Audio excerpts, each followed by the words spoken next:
All right, so I think that the problem that you have here is not so much a problem of underrepresentation of women in a sport or in a field, because women still constitute 60% of CrossFit competitors. But the problem that you have, I believe, is a problem of invisibilization, right? Of really invisibilizing women's presence in those fields. Why? Because I think they're trespassing, certain gender constructs. This is what Simone de Beauvoir, the prominent French feminist and philosopher, tells us in The Second Sex, her book, right? That gender basically is a social construct, that one is not born a woman, but rather becomes one. It means what? That basically male are to become men and females are to become women through certain social constructs. And women in CrossFit, in that sense, they sort of trouble this system of gender binaries, of what is it to be a woman, what is it to be feminine. It's women who do not fit in those categories of gender, what we call gender binaries and gender stereotypes. And I believe this is exactly what women in CrossFit do, because they display traits that are not considered, predominantly feminine or desirable for females, for women. So by troubling those categories of gender, I believe women are going out of that, sort of gender binary system, or at least resisting it. Hence the sort of backlash, right? So the backlash happens how here is, perhaps through males' remarks that women shouldn't be there in those competitions, shouldn't be competing. Women do not have their place in CrossFit. All the slurs that women in those sports get, the criticisms, etc. But also just straight up the invisibilization of women, right? Even if they compete, we hear less of women's competitors than male competitors. And even in our collective psyche, we still all believe that CrossFit is a male sport because it exhibits all those strong, dominant, very masculine, masochistic, kind of personalities,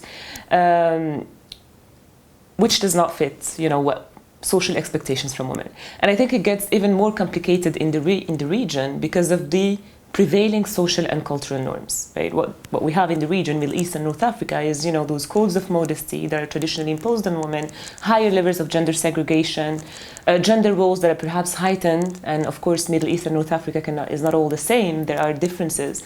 But this is what we see, happening in the region. So with the prevailing social and cultural norms, that makes women's presence in those sports even more complicated matter. And women who are present would perhaps face more barriers or more criticism than women in other regions of the world, and perhaps even heightened forms of invisibilization.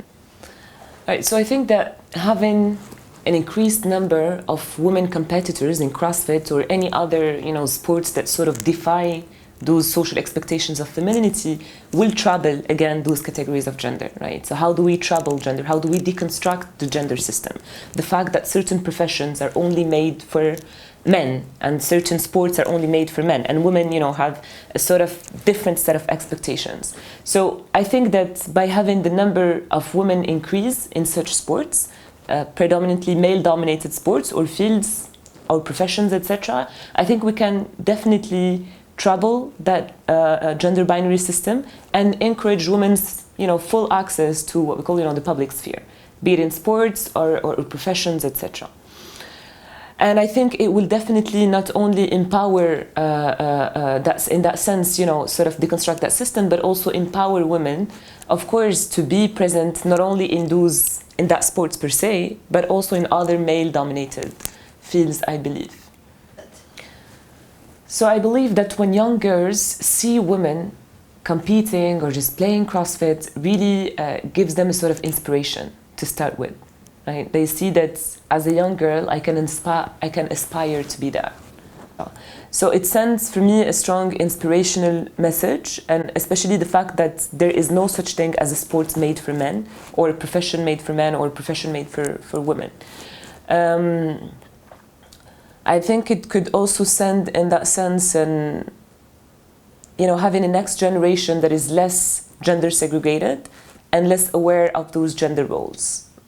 So hopefully a generation that is more equal in that sense.